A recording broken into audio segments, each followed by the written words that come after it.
What's up, guys? Welcome back to the channel. Welcome back to the Decent Garage. So in today's video, we're going to start working on mounting the seats up in Prospector Bob. So let's start getting these seats mounted up. So off camera, I came in and cleaned the floors out pretty good. But my worry was these floors. You know, you could see the discoloration in the sound deadener. But I realized that the issue was when he had the seats mounted up in here, it was rusting under this mount right here, this front mount, actually both of them. And so you can see underneath of there was this piece of mass backing, and it just kind of absorbed all that rust into it and spread it around. Really, there's no rust underneath of here, and really the water can't even get under there. So I was curious about this seam right here to see if there was any rusting, but this is really just seam sealer that's kind of coming up. Not really any rust. All the seam sealer is still good in there, at least right here. So I might put some Rust-Oleum, just that black rust converter stuff right here, just a little bit, just to be safe. But all in all, there are no rust issues in this cab, which is pretty incredible. So yeah, I really cleaned out this whole channel here. I'll show you the other side real quick. So here's this side. Again, just no rust to be seen. Even look at the B-pillars.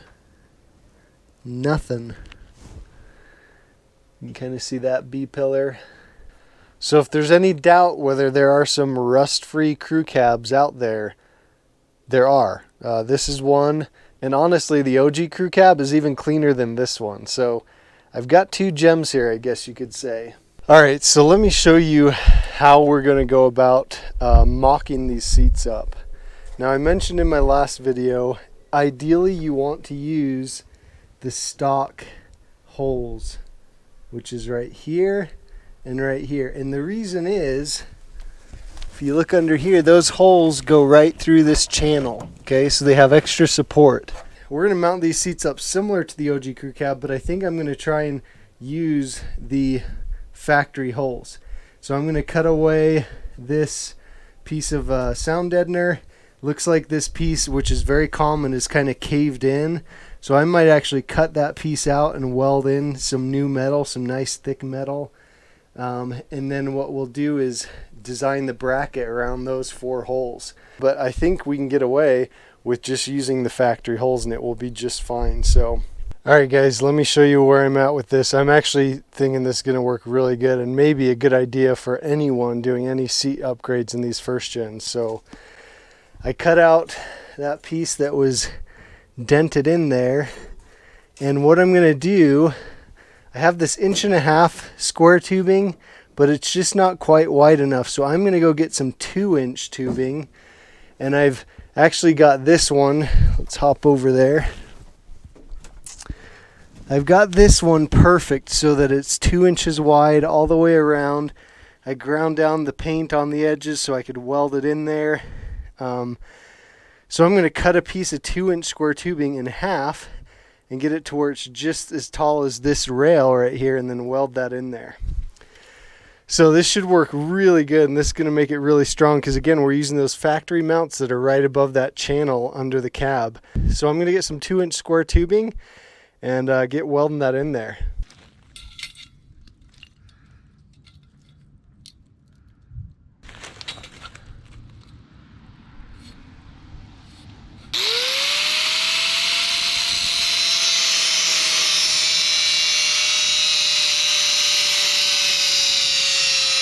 So let me show you what I did.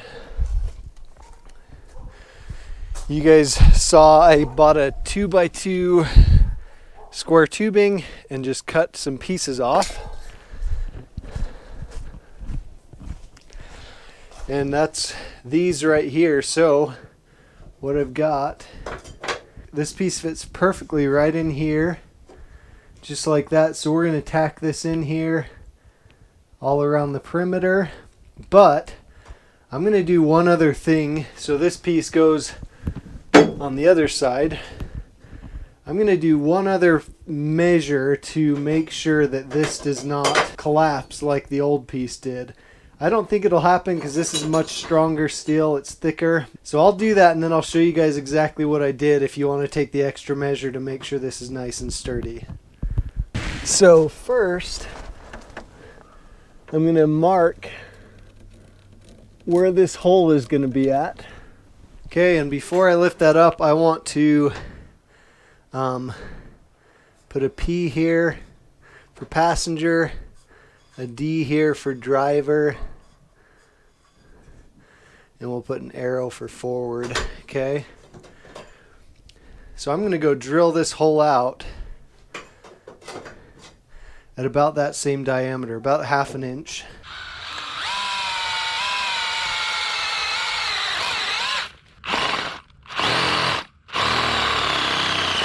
Got a hole drilled in it, but I don't want this to collapse again. So what I've done is cut a piece of little square tubing. It's going to go into there, and I'm going to weld it to this piece. I've got this one done over here. Let me show you that.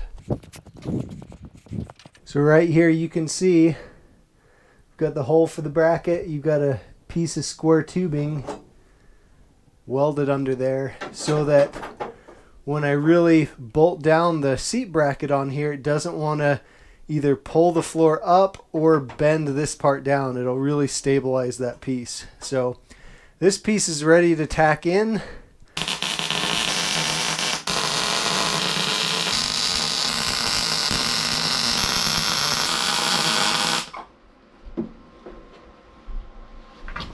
All right, guys, take a look at this. We got these new brackets all welded in, just like that. Got the other side done as well. So these are going to be super sturdy. They're not going to collapse. They're not going to pull the floor up either. This is going to be awesome to have this seat bracket built from the original seat mounts. All right, guys, we've got the floors all reinforced, ready to go. Next video, we're going to mock up the seats and build the complete seat bracket to get them mounted up. I'm excited to show you guys the seats, and I also just picked something up for this truck and the OG crew cab that's going to be a huge upgrade that I've been looking for a couple of years. You guys will be excited to see it, but it has to do with the seats as well. So stay tuned for the next video. We'll get these seats all mocked up and mounted. Make sure if you haven't yet, like this video. Thanks for all your support, and we'll see you guys in the next video.